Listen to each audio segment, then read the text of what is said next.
There once was a king who loved to collect rare gems. He made a proclamation that offered big rewards for people who turned in rare and exotic gems. A man found a rare jade stone in the mountain and decided to turn it in for a reward. The official in charge of collecting the gemstones was a greedy man who took bribes for his work.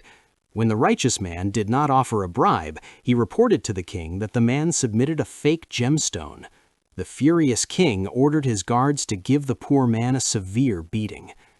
The king died a few years later, and his son inherited the throne.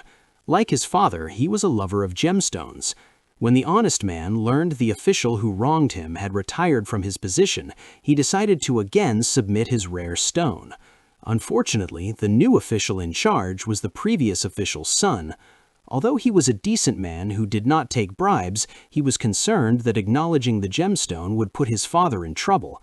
To save his father as well as his family's reputation, the official falsely reported to the king that the jade stone was a worthless piece of rock. The king was so furious of the supposed treachery that he ordered the man's legs removed. The innocent man was distraught by the injustice.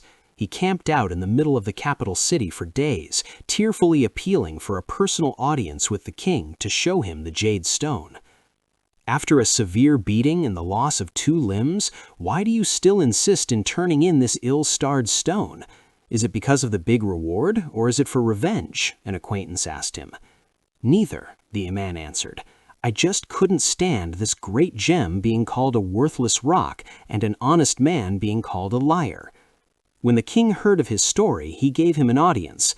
The king stared at the man and said, I am giving you a choice. If you choose to submit your jade stone, and it turns out to be unremarkable, I will put you to death. If you choose not to submit and leave, I will give you a compensation. Without hesitation, the man chose the former. The king sent for the foremost expert on gemstones. The expert examined the jade stone and was immediately taken by it. He had never seen a gem like this before. He gently pierced a small crack on the stone, and a beautiful light emitted from the crack. The raw stone was given to the kingdom's top craftsman, who transformed it into a magnificent jade disc that glowed in the dark.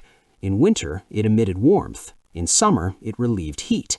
The king was so pleased with the gemstone that he rewarded the man handsomely.